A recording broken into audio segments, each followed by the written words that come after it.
आज हम जानेंगे एविडेंस एक्ट का इंटरप्रिटेशन क्लाउज निर्वचन खंड।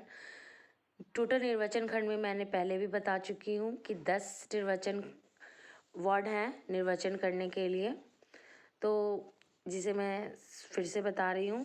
न्यायालय, पहला है न्यायालय।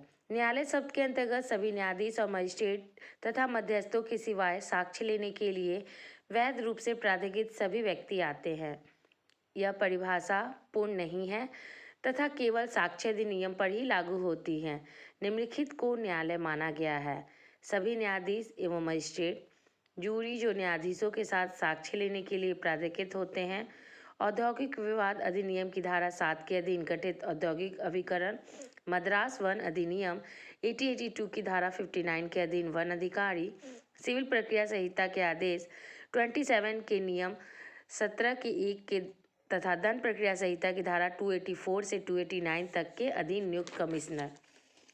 अब किन्हें न्यायालय नहीं माना गया है? मध्यस्थ उत्तर प्रदेश नगर पालिका की धारा 160 के अधीन अपील एवं सुनवाई करने वाला जिला मजिस्ट्रेट, लोक सेवक अधिनियम 1850 के अधीन नियुक्त कमिश्नर, आयकर अधिकारी, बिल के रजिस्ट्रीकृत करने वाला रजिस्ट्रीकरण अधिकारी, उत्तर प्रदेश भाड़ा नियंत्रण निष्कासन अधिनियम 1947 के अधीन भाड़ा नियंत्रण एवं निष्कासन अधिकारी, पंचायत राज अधिनियम के अंतर्गत चुनाव याचिका सुनवाई करने वाला SSDO, तकनीकी अर्थों में औद्योगिक विवाद अधिनियम के अंतर्गत औद्योगिक न्यायाधिकरण।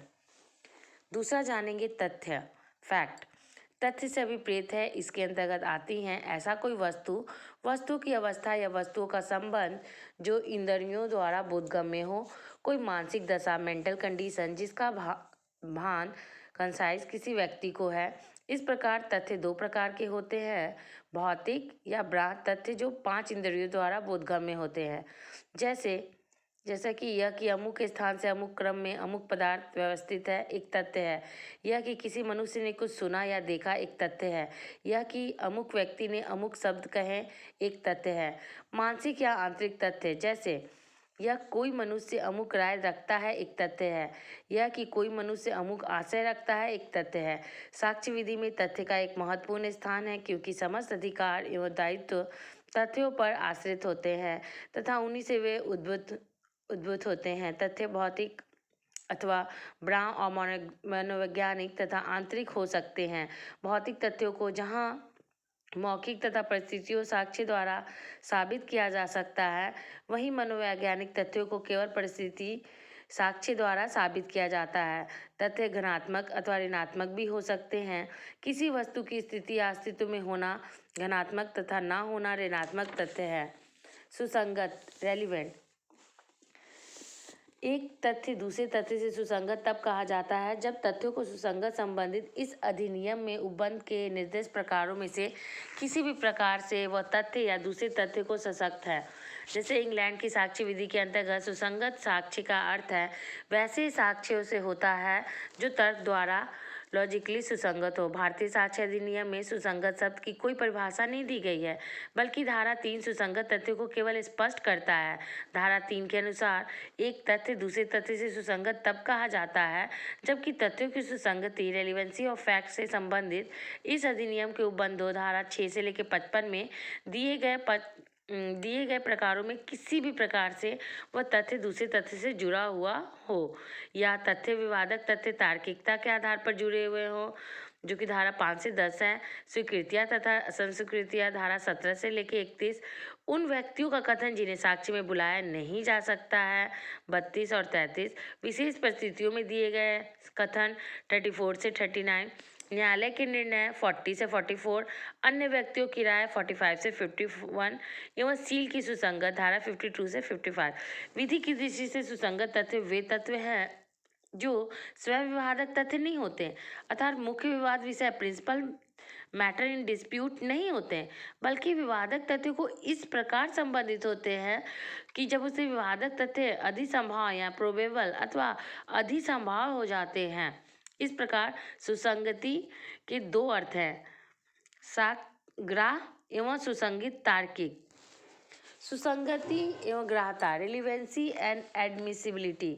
सुसंगति का तात्पर्य उन तथ्य से है जो किसी मामले में विवाद के विषय में इस प्रकार जुड़े होते हैं कि उससे उसका होना या ना होना प्रभावित होता है, जबकि ग्राह्यता अर्थ साक्ष्य में स्वीकार करने की योग्यता से है, जिसका निर्धारण न्यायालय करता है। आंग्ल साक्ष्य विधि के अंतर्गत सुसंगति एवं ग्राह्यता, relevancy and admissibility under English law of evidence विधि के अंतर्गत सुसंगत शब्द का अर्थ है वैसे साक्ष्य से होता है जो तर्क द्वारा सुसंगत हैं।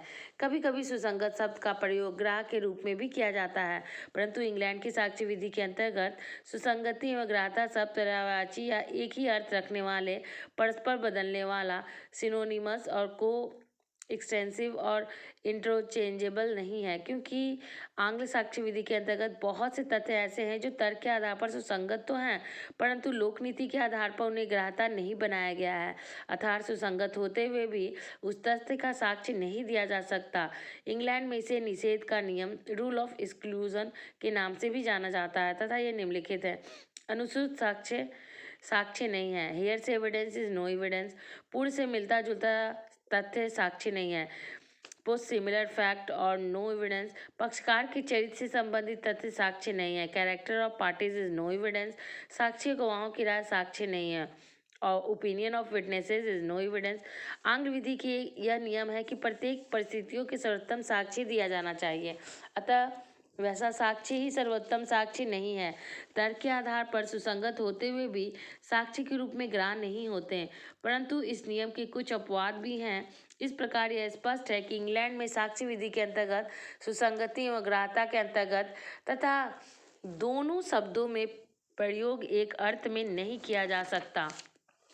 भारतीय विधि के अंतर्गत सुसंगति एवं ग्राह्यता, relevancy and admissibility under Indian law.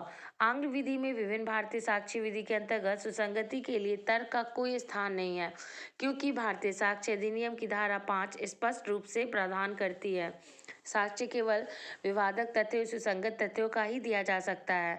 भारतीय साक्ष्य विधि के अंतर्गत कोई भी तथ्य यदि धारा 6 से लेकर 55 तक की किसी भी प्रावधान से सुसंगत है तो वह तथ्य सुसंगत होगा एवं ग्राह्य भी होगा, परंतु ये उल्लेखनीय है कि भारत में भी कुछ ऐसे तथ्य हैं जो धारा 6 से लेकर 55 तक के किसी भी प्रावधान के कारण सुसंगत तो हैं, परंतु साक्ष्य रूप में ग्राह्य नहीं है। जैसे यदि कोई व्यक्ति अपनी पत्नी से अथवा मुवक्किल से अपने वकील ने अपने द्वारा दिए गए अपराधों के बारे में कहता है कि वैसी स्वीकृतियां न्यायिकेतर स्वीकृति होगी, तो भारतीय साक्ष्य अधिनियम की धारा 122 से लेके 122 एवं 126 के अंतर्गत वैसी विधिक सूचना है जिसे लोकनीति के आधार पर अग्राह्य बनाया गया है। इस प्रकार स्पष्ट है कि सुसंगति और ग्राह्यता ना तो समानार्थक है, ना ही विस्तीर्ण है और ना ही एक दूसरे से समाविष्ट है।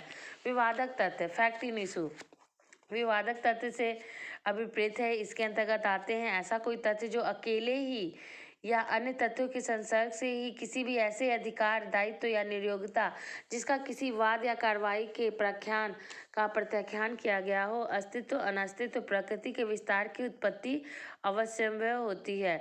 स्पष्टीकरण, जब कोई न्यायालय विवादक तथ्य को सिविल प्रक्रिया संबंधित किसी भी तत्सम प्रवृत्ति विधि के उपबंधों के अधीन अभिलिखित करता है, तो ऐसे विवादक तथ्य उत्तर से जिस तथ्य का प्रख्यान या प्रत्याख्यान किया गया है वो विवादक तथ्य है।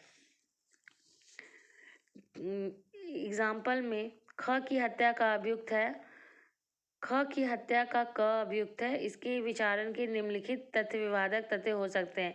यह कि क ने ख की मृत्यु कारित की, यह कि क का आशय ख की मृत्यु कारित करने का था, यह कि क को गंभीर और अचानक प्रकोपन मिला था, यहाँ तक कि मृत्यु कारित करने का कार्य करते समय चित्त विकृति के कारण उस कार्य की प्रकृति जानने में असमर्थ था।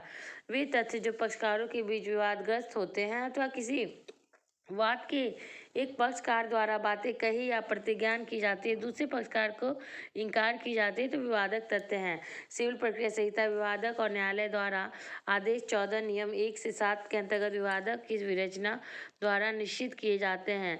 आपराधिक मामलों में दंड प्रक्रिया संहिता के अध्याय 17 के अधीन अभियुक्त के विरुद्ध आरोप तथ्य चार्ज फ्रेमिंग कर दिया जाना है। विवादक तथ्य जो अभाव में न तो मामले की सुनवाई की आवश्यकता होती है, ना ही साक्ष्य की। विवादक तथ्य और तथ्य का प्रश्न, fact in issue and issue of fact. सामान्यतः किसी भी मामले में दो प्रकार का प्रश्न होता है। पहला, तथ्य का प्रश्न